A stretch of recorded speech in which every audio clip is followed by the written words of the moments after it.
मेलघाट से सटे पड़ोसी क्षेत्र मध्य प्रदेश में इन दिनों विधानसभा चुनाव की धूम नजर आ रही है। एमपी में बीजेपी कांग्रेस यह दो पार्टी का बोलबाला है। इस बार विदर्भ और महाराष्ट्र में सबसे लोकप्रिय बनी प्रहार पार्टी मध्य प्रदेश चुनाव में जबरदस्त एंट्री करते हुए जनसंपर्क और जनता के सुख दुख में शामिल रहने वाले नेता राहुल सतीश चौहान को प्रहार पार्टी से अपना उम्मीदवार घोषित कर एमपी भैंसदेही विधानसभा से चुनाव में उतारा है।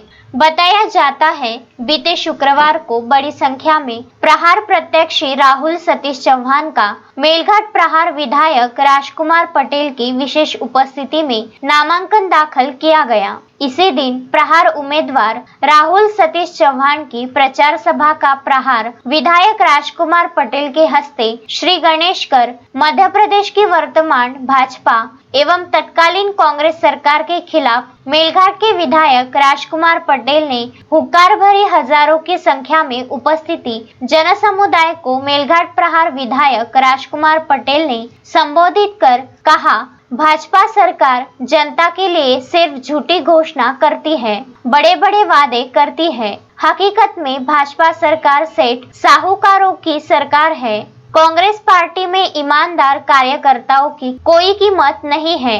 यह धन्ना सेठ को टिकट देती है, लेकिन प्रहार पार्टी चेहरा देखती है, जो जनता के काम का वो प्रहार के काम का। मेलघाट विधानसभा का मैं आमदार हूँ। मेरे विधानसभा में कोई पार्टी नहीं चलती, चेहरा चलता है। मैं जनता के बीच में रहता हूँ, उनकी सुनता हूँ, उनके सुख दुख का साथी हूँ, इसलिए विधायक हूँ। आपके मध्य प्रदेश भैंसदेही विधानसभा से पहली बार प्रहार का उम्मीदवार खड़ा किया है, वो भी जनता की सेवा के लिए।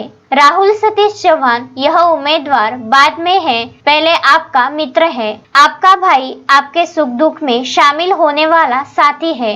इस बार आप मतदाता अपने विधानसभा क्षेत्र में परिवर्तन का प्रहार करें, ऐसा आह्वान मंच से मेलघाट के प्रहार के विधायक राजकुमार पटेल ने किया। एमपी चुनाव प्रचार में प्रहार की सफल जोड़ी आमदार बच्चू कडू, आमदार राजकुमार पटेल, ये जय वीरू की जोड़ी मध्य प्रदेश के भैंसदेही विधानसभा में जोरदार प्रहार कर प्रचार करते नजर आएंगे। सर्वप्रथम तो मैं माननीय बच्चू कडू जी का और माननीय राजकुमार पटेल जी का बहुत बहुत धन्यवाद करूँगा। माननीय बच्चू भाऊ जो कि प्रहार जनशक्ति पार्टी के राष्ट्रीय अध्यक्ष हैं, उन्होंने मुझे अपनी पार्टी से भैंसदेही विधानसभा सीट के लिए अवसर दिया, क्योंकि अन्य पार्टियों में योग्य उम्मीदवार नहीं है। उन्होंने मुझे मुझ जैसे युवा और शिक्षित व्यक्ति को ये अवसर दिया समाज सेवा के रूप में। आज मैंने अपने हजारों कार्यकर्ताओं के साथ भैंसदेही में निर्वाचन में अपना नॉमिनेशन जमा किया हूँ। भैंसदेही विधानसभा में शुरू से ही नए चेहरे की मांग जनता की ओर से आ रहा था, लेकिन विगत 35 वर्षों से भाजपा और कांग्रेस में हमेशा दो ही उम्मीदवार को मौका दिया है और नए रूप में प्रहार जनशक्ति की पार्टी ने मुझे अवसर दिया। मैं समझता हूँ कि जनता का पूर्ण आशीर्वाद मिलेगा मुझे और मैं माननीय बच्चू जी की कार्यशैली की प्रणाली के अनुसार मैं जनता का सेवा कर सकूं, ऐसा मुझे लगता है और मैं करूंगा।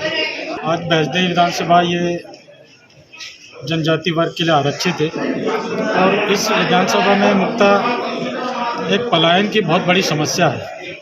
यहाँ से हजारों की तादाद में महाराष्ट्र के निकटतम हमारे माताएं बहनें काम करने जाते हैं, जो कि अभी तक कोई विधायक या किसी प्रतिनिधि ने उस पर कोई काम नहीं किया है। यहाँ हमारे भैंसदेही विधानसभा में भीमपुर में, दामजीपुरा में यहाँ मंडी नहीं है। किसान मंडी के लिए खंडवा, बैतूल ऐसे अन्य जिलों में जाते हैं। शिक्षा का भी बहुत अभाव है। दामजीपुरा जैसे बड़े इलाके में, भीमपुर जैसे आसपास के इलाके में, भैंसदेही के आसपास में जहाँ कॉलेज की डिमांड है, यहाँ हम युवाओं को पढ़ने के लिए कॉलेज की व्यवस्था नहीं है। स्वास्थ्य की व्यवस्था देखिए तो जहाँ स्वास्थ्य है वहाँ पर डॉक्टर नहीं है।